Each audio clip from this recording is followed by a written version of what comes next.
24 மணி நேரமா ஜெபிச்சுட்டு இருக்க முடியும்? எப்பயாவது நமக்கு ஒரு ஃப்ரீ டைம் வேண்டாம்? இப்படி எல்லாம் பல தந்திரங்களான ஆர்கியூமெண்ட்ஸை கொண்டு வந்து பிசாசு வந்து ஏமாத்தும். அதனால என்ன ஆயிடுச்சு, பிசாசு வந்து அந்த வீட்டுக்குள்ள கொண்டு வருவாங்க.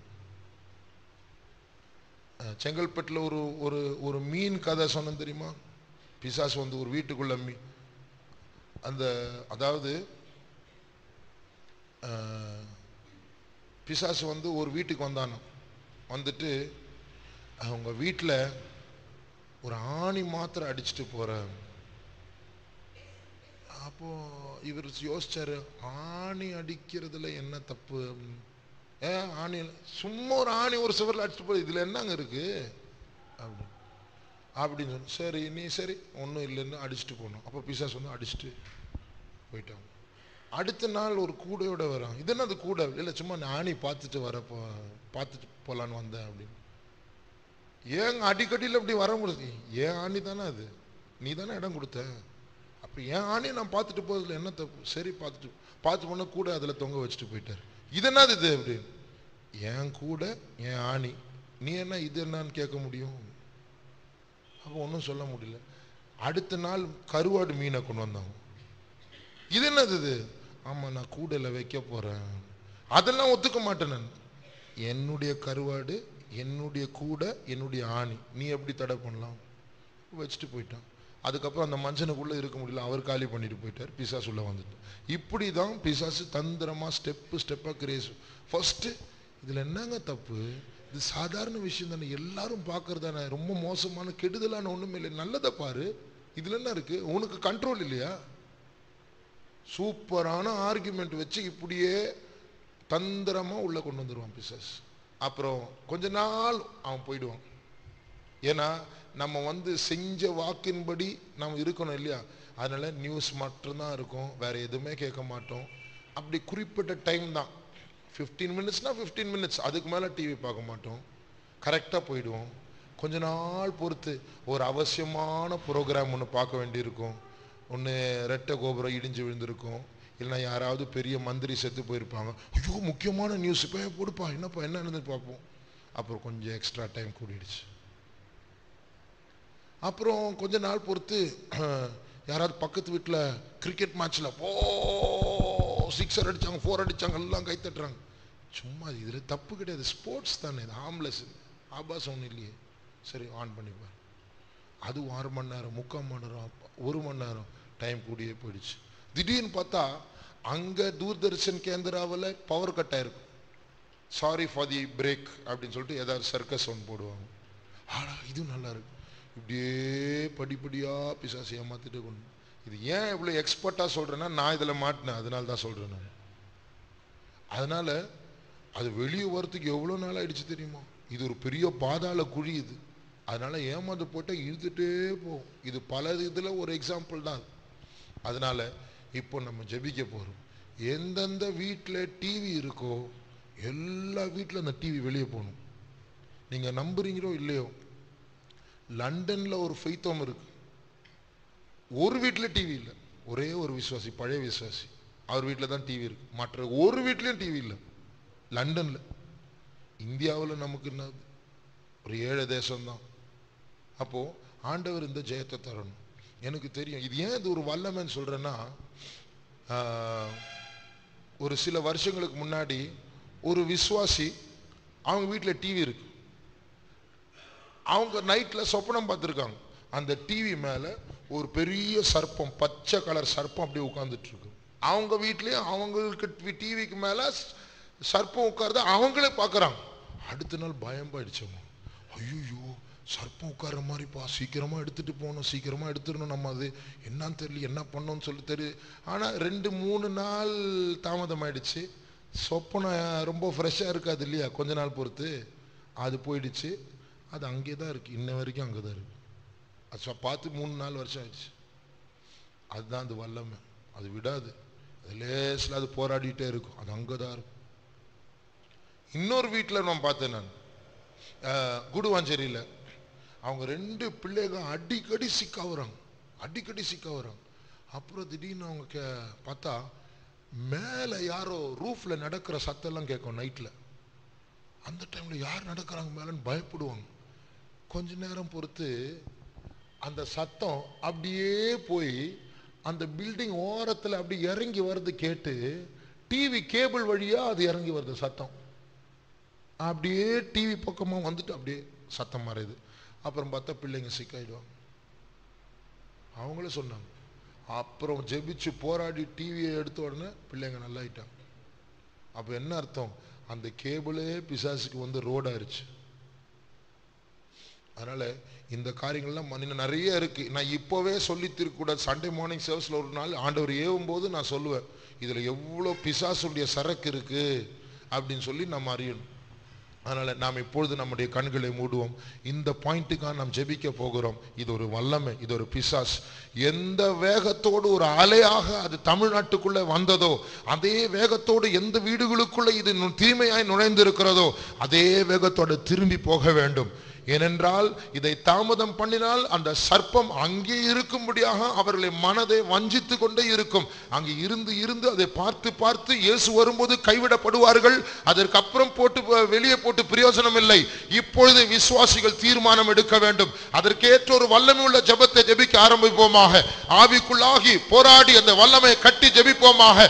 இந்த தீய தந்திரமான வல்லமை நம்முடைய சபையை விட்டு போக வேண்டும். நம்முடைய விசுவாசிகளுடைய வீடுகளை விட்டு போக வேண்டும். இயேசுவுடைய சமூகம் மாத்திரம் தான் அங்கே காணப்பட வேண்டும். ஊக்கமாய் ஜெபம் பண்ணுவோமாக. சங்கிலிகளினாலும் அவருடைய மேல் மக்களை விலங்குகளால் கட்டவும் கர்த்தருடைய பட்டயமும் அவர்களுடைய கையில் இருக்கட்டும். கர்த்தரை உயர்த்தும் துதி அவர்களுடைய நாவில் இருக்கட்டும்.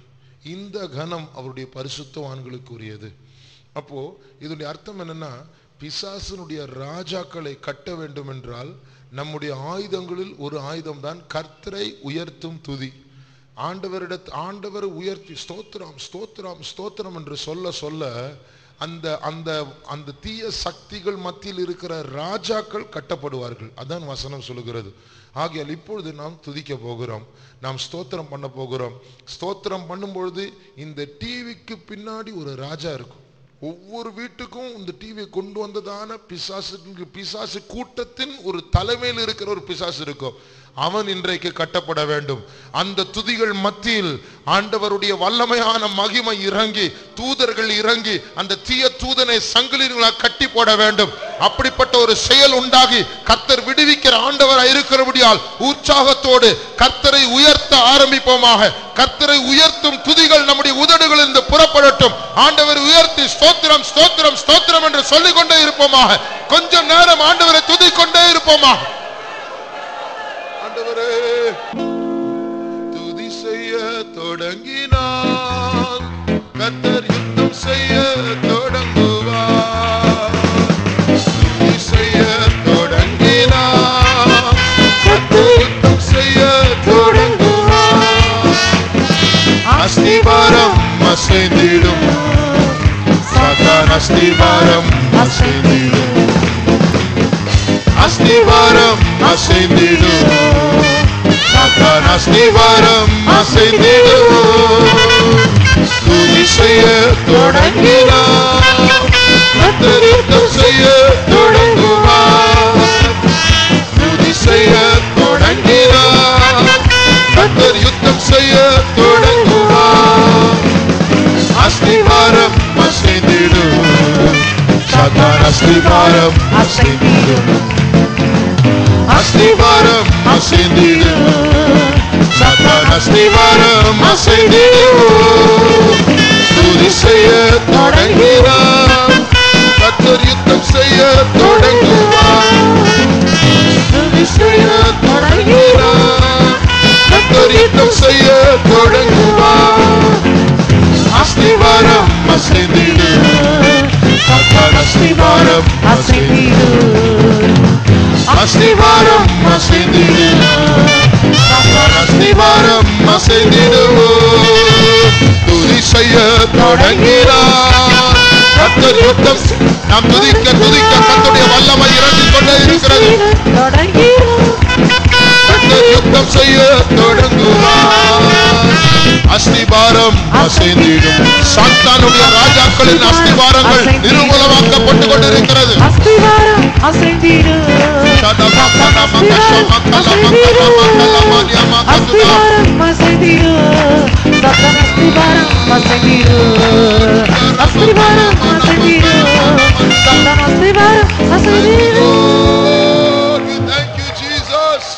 Thank you, Lord. We praise you. Tira mankara sabani ankoria bakala mankatudi kara mankala bani anture. Thank you, Lord.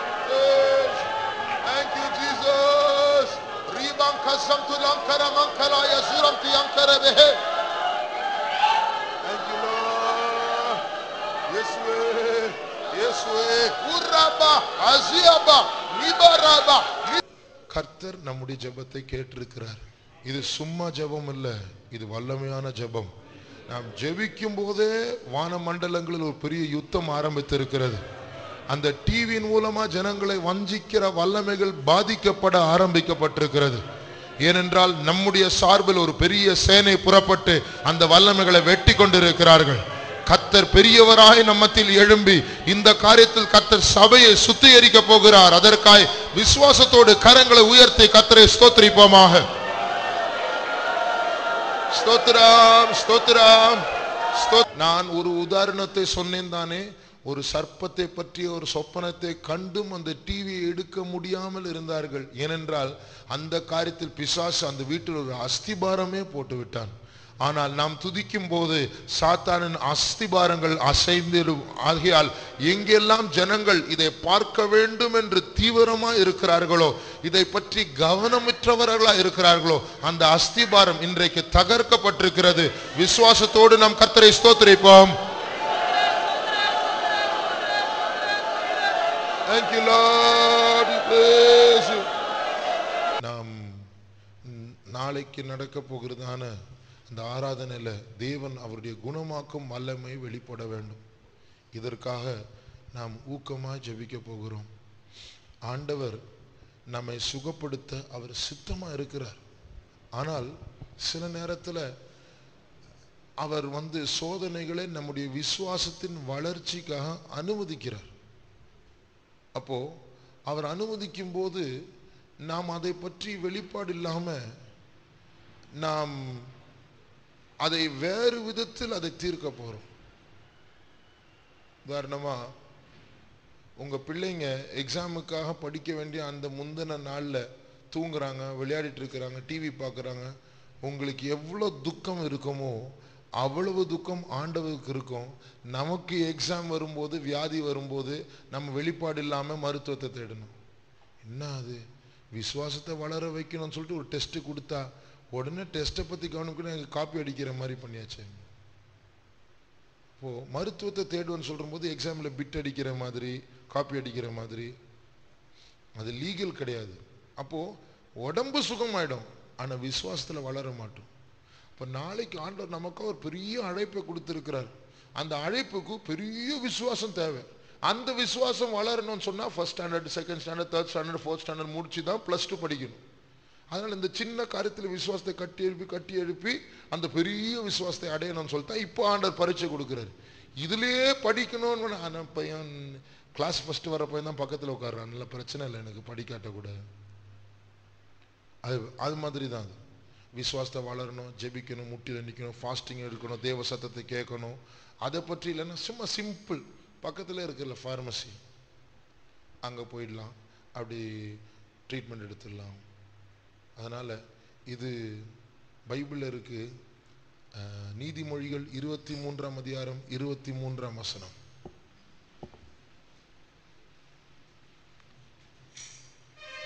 சத்தியத்தை வாங்கு, அதை விற்காதே. போதும்.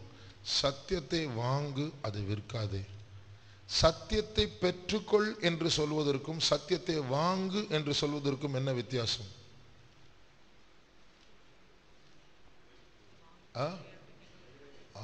கிரயம் செலுத்தணும். அப்போ truth is not free, it's costly. சத்தியம் என்று சொல்லும்போது அது இலவசம் அல்ல, அதற்காக ஒரு கிரயம் செலுத்தி வாங்க வேண்டும். ஆகையால் தெய்வீக சுகம் அதன் சத்தியத்தை நாம் கேட்டுட்டு பிரசங்கத்தில் கேட்டுட்டு போலாம், அதுல விஷயம். அது என்னுடைய சத்தியம் என்று சொல்லணும்.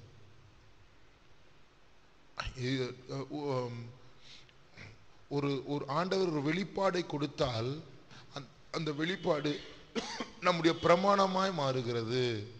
அப்படிப்பட்ட ஒரு வசனம் இருக்கா பைபிள்ல? அதை கீழ்ப்படியும்படியாக அது பிரமாணமாய் மாறுகிறது. ஆண்டவர் கொடுக்கிற வெளிப்பாடுகள் நமக்கு பிரமாணமாய் மாறுகிறது அப்படின்னு ஒரு வசனம் இருக்கா?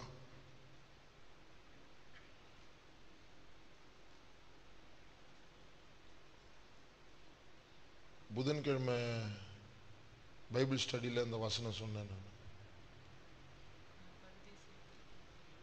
பழைய ஏற்பாட்டில் இருக்கு.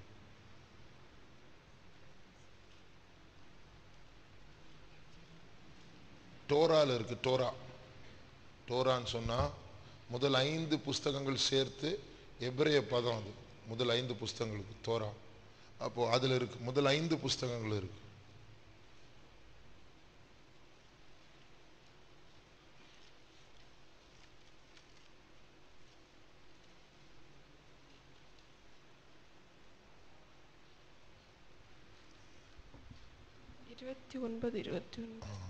உபாகமம் 29:29.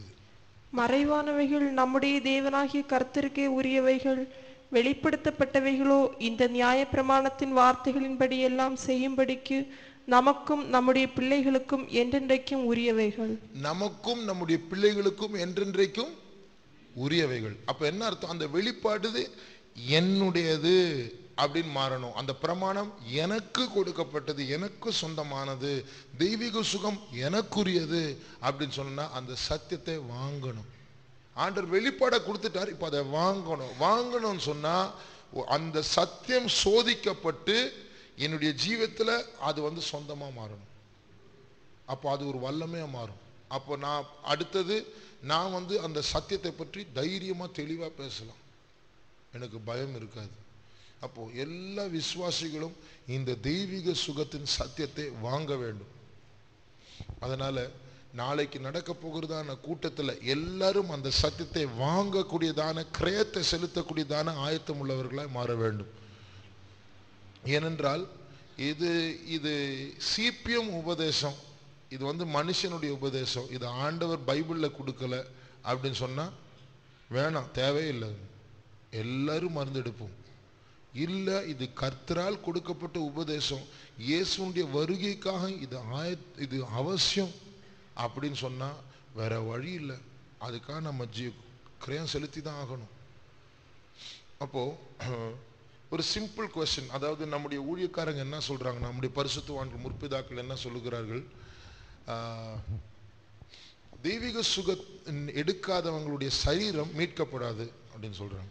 தெய்வீக சுகம் அதுக்காக நிக்காதவங்க, மருந்து எடுக்கிறவங்க உயிர்த்தெழுதலின் போது இயேசுடைய சரீரம், அதாவது இயேசுடைய 2ஆம் வருகையில சரீரம் மீட்கப்படாது, இயேசுடைய வருகையில் இந்த பாடி மாறாது அப்படின்னு. அது காரணம் என்ன தெரியுமா? இப்போ இரண்டு காரியங்களை நம் மனதில் வைப்போம். ஒன்று, ஒரு டெட் பாடி, செத்த சரீரம் குழிக்குள்ள புதைச்சாச்சு, 100 வருஷம் குழிக்குள்ள இருக்கு. இப்ப தோண்டி பார்த்தா என்ன இருக்கும்? அதுல எலும்பு இருந்தா இருக்கும், நகம் இருக்கும், முடி இருந்தா இருக்கும், மற்றதெல்லாம் எல்லாம் கரைஞ்சு போயிருக்கும், மண்ணா மாறி இருக்கும். இயேசு வரும்போது அந்த பாடி ஒரு பூரணமாக்கப்பட்ட ஒரு பரிசுத்தவானுடைய பாடியா இருந்தா, இயேசு வரும்போது என்ன நடக்கும்? என்ன நடக்கும்? அந்த சரீரம் அங்கதான் இருக்கும். ஆண்டவர் புது சரீரம் கொடுப்பாரா? அந்த சரீரம் தான் எழும்ப போதா? அந்த சரீரம் தான் எழும்ப போகுது. எப்படி எழும்ப போகுது? எந்தெந்த இந்த மனுஷனுடைய எலும்பு அங்க இருக்குதோ அந்த எலும்பு கரெக்டா மறுரூபமாகும். எந்தெந்த முடி அவருடைய முடியா இருந்ததோ அதெல்லாம் மறுரூபமாகும். எந்தெந்த நகம் அவருடைய நகமா இருந்தோ அதெல்லாம் மறுரூபமாகும். எந்த பாடியினுடைய பகுதி சதையெல்லாம் மண்ணா மாறிடுச்சோ அதெல்லாம் மகிமையா மாறும். அப்படியே மாறி, ஏன்னா அங்கே ஏற்கனவே இருந்த மண்ணும் இந்த மனுஷனுடைய சரீரமா இருந்து மாறின மண்ணுக்கு வித்தியாசம் நமக்கு தெரியாது, ஆனா ஆண்டவர் தெரியும். அவர் எக்காலத்தை ஊதும் போது கரெக்டா அந்த மண்ணு வெளியே வந்துடும், கரெக்டா பிரிஞ்சிடும். அதான் உயிர் தெழுதல்.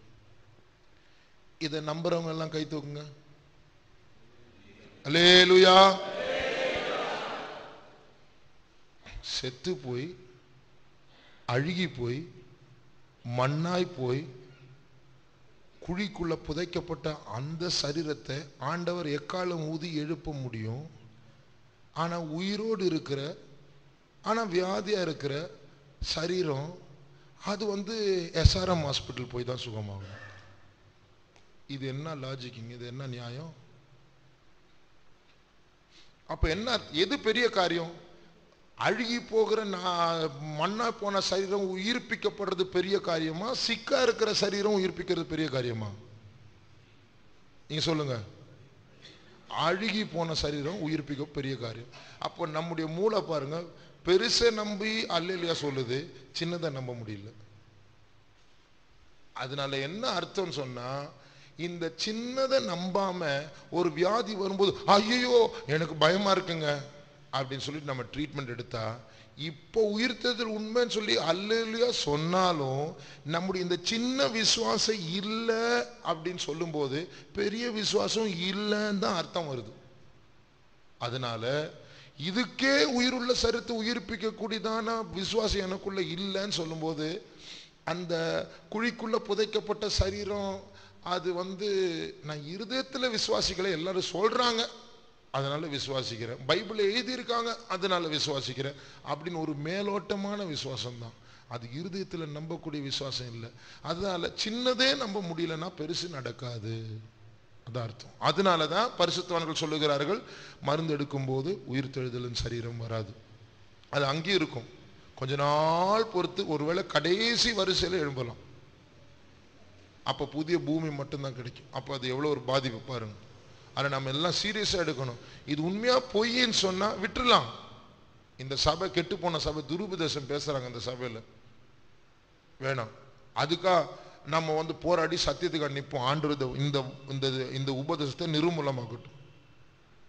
ஆனா இது சத்தியமா இருந்தா இதற்காக நாம் கிரயம் கொடுக்க வேண்டும். இப்ப நம்ம என்ன பண்ண போறோம்? ஆண்டவருடைய, இப்போ நமக்கு ஆண்டவர் சத்தியத்தை கொடுத்திருக்கிறார், இதுதான் உபதேசம், நமக்கு ஓரளவுக்கு தெரியும். ஆனா நிக்கக்கூடிய பலன் இல்லை. அதனால நம்முடைய கூட்டத்தில் நாளைக்கு போதனையின் மூலமாகவும் வல்லமையின் மூலமாகவும் இந்த சத்தியத்தை மறுபடியும் ஆண்டவர் ஸ்திரமாக்கணும். சரியா? இப்போ ஒரு காலத்துல மருந்து எடுத்தா 6 மாசம் ராபோஜன் எடுக்கக்கூடாது. இப்போ அப்படிலாம் கிடையாது. மருந்து எடுக்கலாம், ராபோஜன் எடுக்கலாம், மருந்து எடுத்துட்டு சாட்சியும் சொல்லலாம். கர்த்தர் ஸ்தோத்திரம், நான் ஹாஸ்பிட்டலில் அட்மிட் ஆயிருந்தேன், ஆப்ரேஷன் டாக்டர் பண்ணாரு, ஆனால் ஆண்டவர் தான் சுகம் கொடுத்தாரு. அது எப்படி தெரியும் ஆண்டவர் தான் சுகம் கொடுத்தாருன்னு? எத்தனை ஆஸ்பத்திரியில் ஜெபிக்காம அவங்க போய் இந்து சாமியை கும்பிட்டு சுகமாக வரலாம். அப்போ எந்த சாமி சுகம் தர்றாரு? டாக்டரா, சாமியா, இயேசுவா, பிசாசா?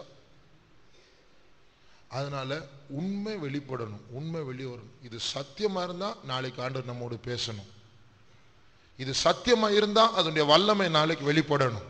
வியாதியஸ்தர் சுகமாக்கப்பட வேண்டும். நம்முடைய கண்களை மூடுவோமாக. இதற்காக நாம் போராடி ஜெபிக்கும். இந்த சத்தியத்தை ஜெபத்தின் மூலமா வாங்குவோமா? நாளைக்கு அநேகர் கவனமாய் கேட்க போகிறார்கள். இந்த ஜெபத்தின் மூலமாக நாளைக்கு அநேகர் அவிசுவாசம் நீங்கி விசுவாசிக்க போகிறார்கள். அதனால நாம் எல்லாரும் இந்த ஒரு காரியத்துக்காக நம்முடைய கைகளை பிடித்துக் கொள்ளும். எல்லா பிரதர்ஸ் கைகளை பிடித்துக் கொள்ளுங்கள், சிஸ்டர்ஸ் கரங்களை பிடித்துக் கொள்ளுங்கள். கர்த்தர் நமக்காய் இறங்க வேண்டும். நான் சொல்லுகிறேன், இது நான் சுயத்தில் செய்கிற ஒரு காரியமா இருந்தால் நான் பேச பேச உங்களுக்கு சாவுதான் உண்டாகும். ஆனால் கர்த்தர் இதை ஏவனபடியால் இதை செய்கிறேன். நாம் ஜெபித்தால் விடுதலை உண்டாகும், வியாதியஸ்தர் எழும்புவார்கள், சத்தியம் ஸ்திரமாக்கப்படும், புதிய வெளிப்பாடுகள் உண்டாகும். இந்த வெளிப்பாடு நமக்கு பிரமாணமாய் மாறும். ஆகையால் கர்த்தர் நாளைக்கு போதனையின் மூலமாக வல்லமையின் மூலமாக அவருடைய இந்த சத்தியத்தை ஸ்திரமாக்க வேண்டும். அதற்காக நாம் ஜெபம் பண்ணுவோமாக. ஆண்டவரே, வல்லமை உள்ள தேவன், கைவிடாமல் கிரியை செய்கிற தேவன், இந்த சத்தியத்தை நீர் எங்களுக்கு தந்திருக்கிறீர் அப்பா. ஒரு வேண்டும் என்றால் கிரயம் செலுத்த வேண்டும். அப்போ நம்முடைய உயிர் வெளியே போய் தான் அந்த சத்தியன் வல்லமை உள்ள வரணும். ஆக இப்பொழுது உயிர் கொடுத்து ஸ்தோத்திரம் பண்ண போறோம். 500 ஸ்தோத்திரம் பண்ண போறோம். அப்போ உயிர் போகும், டயர்ட் ஆகும், தொண்டை வலிக்கும், ஆனாலும் ஸ்தோத்திரம் பண்ண போகிறோம். ஏனென்றால் இந்த சத்தியத்தை வாங்க வேண்டும். பிசாசு ஏமாற்றினது போதும். எப்படி சாயங்காலம் காத்திரு கூட்டத்தில் கேட்டது போல பாஸ்டர் டியூ தாமஸ் அந்த தரிசனத்தை பார்க்கும்போது, டீமன் ஆஃப் டயபிட்டிஸ், டயபிட்டிஸ் சர்க்கரை வியாதி என்று சொன்னாலே அது ஒரு பிசாசு. ஒவ்வொரு வியாதிக்கு பின்னாடி ஒரு பிசாசு இருக்கு. அதனால வியாதிகளை உற்பத்தி பண்ணக்கூடியதான் அந்த பிசாசுடைய தலைகள் இந்த காலை கூட்டத்தின் போது நசுக்கப்பட வேண்டும். ஆகையால் கர்த்தரை உயர்த்தும் துதிகள் அவருடைய பரிசுத்தவான்களுடைய வாயிலிருந்து புறப்படட்டும். ஆண்டவரை உயர்த்தும் போது, கர்த்தரை உயர்த்துகிற துதிகள் அவருடைய நாவிலிருந்து புறப்படும் போது அந்த மேல் மக்கள் கட்டப்படுவார்கள், அந்த ராஜாக்கள் சங்கிலிகளினால் கட்டப்படுவார்கள். ஆகையால் இந்த வியாதியை உண்டு பண்ணுகிறதான வல்லமைகளை கர்த்தர் நிர்மூலமாக்க முடியாக 500 ஸ்தோத்திரம் பண்ணுவோமாக.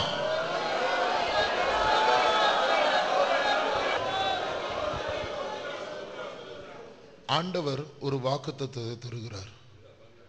மோவாபியர் பிலேயாமை கூலிக்கு வாங்கி இஸ்ரவேல் ஜனங்களை சபிக்க வேண்டும் என்று மந்திர சக்தியினால் அவர்களை சபிக்க முயற்சி செய்தான்.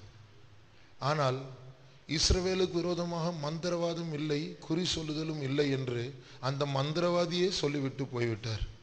அந்த பிலேயாம் கள்ள தீர்க்கதரிசி, அவன் குறி சொல்லுகிறவன் என்று வேதம் சொல்லுகிறது, அவன் நிமித்தம் பார்த்தான் என்று வேதம் சொல்லுகிறார். ஆகியால் அவன் நல்ல தீர்க்கதரிசி கிடையாது, கள்ள தீர்க்கதரிசி, பொய் தீர்க்கதரிசி, அவன் மந்திரவாதி. அவன் கடைசியா இஸ்ரவேலாரே செத்தான். ஆனால் இந்த கூலிக்கு வாங்கி இஸ்ரவேலை சபிக்க வேண்டும் என்று அந்த மோவாபியரை பற்றி இந்த மந்திரவாதி சொல்லுகிற வார்த்தைகளை கவனியுங்கள். ஆண்டவர் அவரை பேச சொன்னார். அப்போ அவர் ஆண்டவருடைய வார்த்தை பேச ஆரம்பிச்சார். என்னாகமம் 24ஆம் அதிகாரம் 17ஆம் வசனம். அவரை காண்பேன், இப்பொழுது அல்ல, அவரை தரிசிப்பேன், சமீபமாய் அல்ல. ஒரு நட்சத்திரம் யாக்கோபிலிருந்து உதிக்கும், ஒரு நட்சத்திரம் யாக்கோபிலிருந்து உதிக்கும், ஒரு செங்கோல் இஸ்ரவேலிலிருந்து எழும்பும், ஒரு செங்கோல் இஸ்ரவேலிலிருந்து எழும்பும். அது மோவாபின் எல்லைகளை நொறுக்கி, மோவாபின் எல்லைகளை நொறுக்கி சேத் புத்திரர் எல்லாரையும் நிர்மூலமாக்கும். பாத்தீங்களா? அப்போ மோவாபின் எல்லைகளை நொறுக்க போகிறதான செங்கோலும் நட்சத்திரமும் எழும்ப போகிறது என்று ஆண்டவர் இந்த வசனத்தை நினைப்பூட்டுகிறார். ஆகையால் எத்தனையோ விசுவாசிகள் சாபத்தின் வல்லமையினால் பாதிக்கப்பட்டிருக்கிறார்கள். அவர்களுக்கு ஜெனரேஷன் தலைமுறையா சில வியாதிகள் வருகிறது. அப்பா தாத்தாக்கு வியாதி இருந்தா குறிப்பிட்ட வயசுல அவங்களுக்கு அந்த வியாதி வரும். இந்த சாபம் எல்லாவற்றையும் மாற்றும்படியாக ஒரு நட்சத்திரம் நம்மத்தில், ஒரு செங்கோல் நம்மத்தில் எழும்ப போகிறது. எல்லா சாபங்களும் பில்லி சூனியத்தினால் வருகிறதான வியாதிகளையும் கர்த்தர் நிர்மூலமாக்கி இந்த நட்சத்திரம் செங்கோலினால் நமக்கு ஜெயம் உண்டாக போகிறது. அதற்காக ஸ்தோத்திரிப்போம். ஸ்தோத்திரம் ஸ்தோத்திரம் சொல்ல போகிறேன். எல்லா வியாதி சொல்ல முடியாது, சில வியாதிகளுடைய பெயர்கள் சொல்லும் பொழுது 10 ஸ்தோத்திரம் பண்ண போறோம். அந்த 10 ஸ்தோத்திரம் பண்ணும்போது நம்முடைய நினைவில் இருக்க வேண்டிய காரியம், நான் பேர் மாத்திரம் சொல்லுவேன், ஆனால் நாம் ஸ்தோத்திரம் பண்ண போகிற காரியம், இந்த வியாதிக்கு பின்னாடி இருக்கிற பிசாசுடைய தலையை இயேசு நசுக்கி போட்டார். ஆகையால் ஸ்தோத்திரிக்க போகிறோம். சரியா? ஒரு 10 ஸ்தோத்திரம் தான், சத்தமா சொல்லிக்கொண்டே இருப்போம். வியாதிகள் சொல்ல சொல்ல சொல்லிக்கொண்டே இருப்போம். இது விசுவாசத்தின் கிரியை. ஏனென்றால் கர்த்தர் நசுக்கி போட்டார். ஆகையால் விசுவாசித்து நாம் ஸ்தோத்திரம் பண்ண போகிறோம். இது நாளைக்கு வல்லமையா வெளிப்பட போகிறது. ஆஸ்துமா ஸ்தோத்திரம் பண்ணுவோம். ஸ்தோத்திரம் ஸ்தோத்திரம் ஸ்தோத்திரம் ஸ்தோத்திரம் ஸ்தோத்திரம் ஸ்தோத்திரம் ஸ்தோத்திரம் ஸ்தோத்திரம் ஸ்தோத்திரம் ஸ்தோத்திரம். டிபி ஸ்தோத்திரம் ஸ்தோத்திரம் ஸ்தோத்திரம் ஸ்தோத்திரம் ஸ்தோத்திரம் ஸ்தோத்திரம் ஸ்தோத்திரம் ஸ்தோத்திரம் ஸ்தோத்திரம். அம்மை வியாதி ஸ்தோத்திரம் ஸ்தோத்திரம் ஸ்தோத்திரம் ஸ்தோத்திரம் ஸ்தோத்திரம் ஸ்தோத்திரம் ஸ்தோத்திரம் ஸ்தோத்திரம் ஸ்தோத்திரம் ஸ்தோத்திரம். கேன்சர் ஸ்தோத்திரம் ஸ்தோத்திரம் ஸ்தோத்திரம் ஸ்தோத்திரம் ஸ்தோத்திரம் ஸ்தோத்திரம் ஸ்தோத்திரம் ஸ்தோத்திரம் ஸ்தோத்திரம் ஸ்தோத்திரம் ஸ்தோத்திரம். எல்லா விதமான ஜுரம் ஸ்தோத்திரம் ஸ்தோத்திரம் ஸ்தோத்திரம் ஸ்தோத்திரம் ஸ்தோத்திரம் ஸ்தோத்திரம் ஸ்தோத்திரம் ஸ்தோத்திரம் ஸ்தோத்திரம் ஸ்தோத்திரம் ஸ்தோத்திரம் ஸ்தோத்திரம் ஸ்தோத்திரம். எல்லா விதமான தோல் வியாதிகள் ஸ்தோத்திரம் ஸ்தோத்திரம் ஸ்தோத்திரம் ஸ்தோத்திரம் ஸ்தோத்திரம் ஸ்தோத்திரம் ஸ்தோத்திரம் ஸ்தோத்திரம் ஸ்தோத்திரம் ஸ்தோத்திரம் ஸ்தோத்திரம் ஸ்தோத்திரம். சிறு பிள்ளைகள் சம்பந்தப்பட்ட எல்லா வியாதிகள் ஸ்தோத்திரம் ஸ்தோத்திரம் ஸ்தோத்திரம் ஸ்தோத்திரம் ஸ்தோத்திரம் ஸ்தோத்திரம் ஸ்தோத்திரம் ஸ்தோத்திரம் ஸ்தோத்திரம் ஸ்தோத்திரம் ஸ்தோத்திரம். இருதயம் சம்பந்தப்பட்ட எல்லா வியாதிகள் ஸ்தோத்திரம் ஸ்தோத்திரம் ஸ்தோத்திரம் ஸ்தோத்திரம் ஸ்தோத்திரம் ஸ்தோத்திரம் ஸ்தோத்திரம் ஸ்தோத்திரம் ஸ்தோத்திரம் ஸ்தோத்திரம் ஸ்தோத்திரம் சர்க்கரை வியாதி ஸ்தோத்திரம் ஸ்தோத்திரம் ஸ்தோத்திரம் ஸ்தோத்திரம் ஸ்தோத்திரம் ஸ்தோத்திரம் ஸ்தோத்திரம் ஸ்தோத்திரம் ஸ்தோத்திரம் ஸ்தோத்திரம் ஸ்தோத்திரம் மூளை கோளாறு ஸ்தோத்திரம் ஸ்தோத்திரம் ஸ்தோத்திரம் ஸ்தோத்திரம் ஸ்தோத்திரம் ஸ்தோத்திரம் ஸ்தோத்திரம் ஸ்தோத்திரம் ஸ்தோத்திரம் ஸ்தோத்திரம் ஸ்தோத்திரம் ஸ்தோத்திரம் ஸ்தோத்திரம் தலைமுறை தலைமுறையா வந்ததான சாபங்கள் ஸ்தோத்திரம் ஸ்தோத்திரம் ஸ்தோத்திரம் ஸ்தோத்திரம் ஸ்தோத்திரம் ஸ்தோத்திரம் ஸ்தோத்திரம் ஸ்தோத்திரம் ஸ்தோத்திரம் ஸ்தோத்திரம் ஸ்தோத்திரம் ஸ்தோத்திரம் எய்ட்ஸ் வியாதி ஸ்தோத்திரம் ஸ்தோத்திரம் ஸ்தோத்திரம் ஸ்தோத்திரம் ஸ்தோத்திரம் ஸ்தோத்திரம் ஸ்தோத்திரம் ஸ்தோத்திரம் ஸ்தோத்திரம் ஸ்தோத்திரம் நரம்பு தளர்ச்சி ஸ்தோத்திரம் ஸ்தோத்திரம் ஸ்தோத்திரம் ஸ்தோத்திரம் ஸ்தோத்திரம் ஸ்தோத்திரம் ஸ்தோத்திரம் ஸ்தோத்திரம் ஸ்தோத்திரம் ஸ்தோத்திரம் ஸ்தோத்திரம் நம்முடைய இயேசுவை பற்றி சொல்லி இருக்கிறது பகல் நேரத்தில் அநேகர் அவரிடத்தில் வந்தார்கள். லூக்கா 4ஆம் அதிகாரத்தில் 19ஆம் வசனம் நினைக்கிறேன்.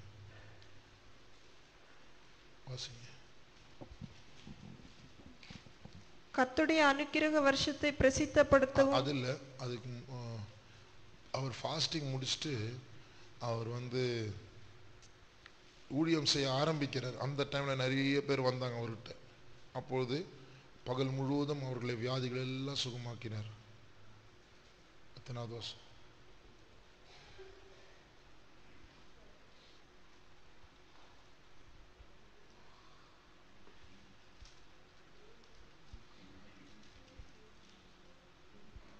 மத்தேயு 4 வாசிங்க. மத்தேயு 4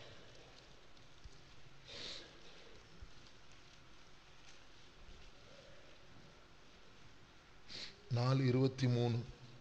பின்பு இயேசு கலிலேயா எங்கும் சுற்றி நடந்து அவர்களுடைய ஜெப ஆலயங்களில் உபதேசித்து ராஜ்யத்தின் சுவிசேஷத்தை பிரசங்கித்து ஜனங்களுக்கு உண்டாயிருந்த சகல வியாதிகளையும் சகல நோய்களையும் நீக்கி சொஸ்தமாக்கினார். அப்போ எல்லா வியாதிகளும் எல்லா நோய்களையும் நீக்கி சொஸ்தமாக்கினார். அப்போ அங்கே சுகமாக்கப்படாதவர்கள் யாருமே இல்லை.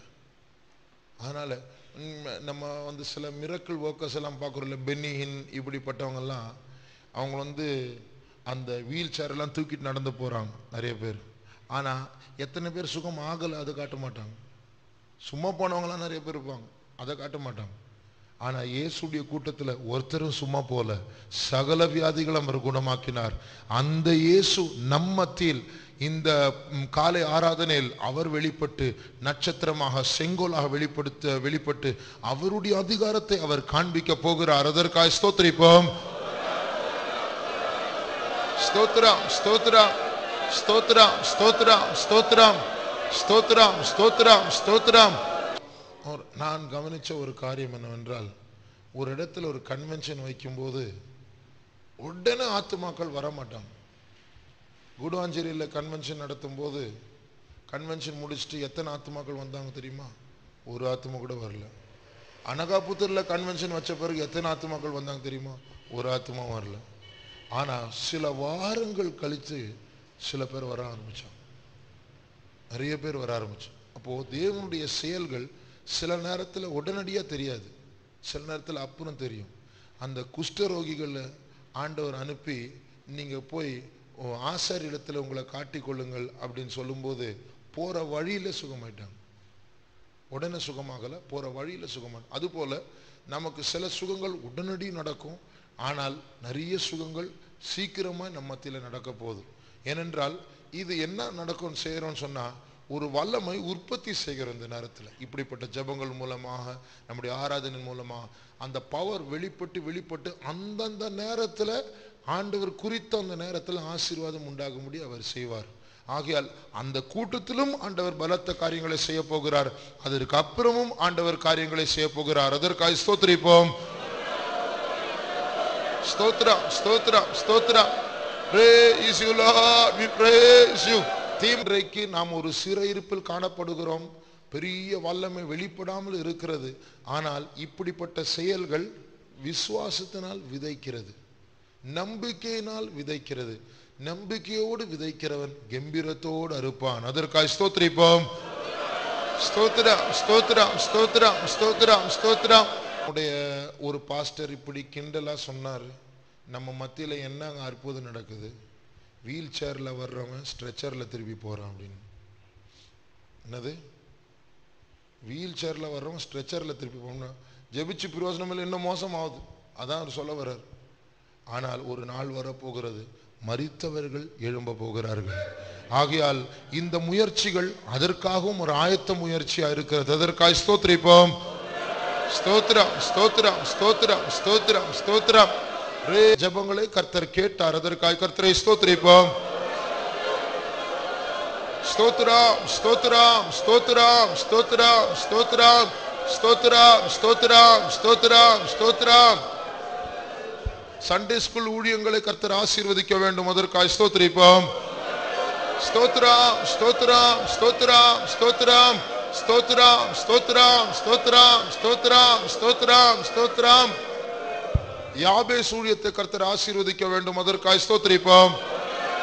ஸ்தோத்திரம், ஸ்தோத்திரம், ஸ்தோத்திரம். Praise you, Lord. We praise, we praise you. Thank you, Lord. We thank you, Jesus. We praise, we praise, we praise, we praise, we praise you. Thank you. சுவிசேஷ ஊழியத்தை கர்த்தர், கிராம ஊழியத்தை கர்த்தர் ஆசீர்வதிக்க வேண்டும். அதற்காக ஸ்தோத்திரிப்போம். ஸ்தோத்திரம், ஸ்தோத்திரம், ஸ்தோத்திரம், ஸ்தோத்திரம், ஸ்தோத்திரம், ஸ்தோத்திரம், ஸ்தோத்திரம், ஸ்தோத்திரம். இரும்புலியூரில் நடக்கிற சாயங்கால கூட்டத்தை கர்த்தர் ஆசீர்வதிக்க வேண்டும். அதற்காக ஸ்தோத்திரிப்போம். ஸ்தோத்திரம், ஸ்தோத்திரம், ஸ்தோத்திரம், ஸ்தோத்திரம், ஸ்தோத்திரம், ஸ்தோத்திரம். Thank you, Jesus. We praise, we praise, we praise you. நம்முடைய ஆண்டவர் ஜெபத்தை கேட்டு ஜெபத்திற்கு பதிலளிக்கிறவராக இருக்கிறபடியால் அவரை ஸ்தோத்திரிப்போம். ஸ்தோத்திரம், ஸ்தோத்திரம், ஸ்தோத்திரம், ஸ்தோத்திரம், ஸ்தோத்திரம், ஸ்தோத்திரம், ஸ்தோத்திரம், ஸ்தோத்திரம். எல்லா துதியும் கனமும் மகிமையும் கர்த்தருக்கே செலுத்தி கர்த்தரை ஸ்தோத்திரிப்போம். ஸ்தோத்திரம், ஸ்தோத்திரம், ஸ்தோத்திரம், ஸ்தோத்திரம், ஸ்தோத்திரம், ஸ்தோத்திரம்.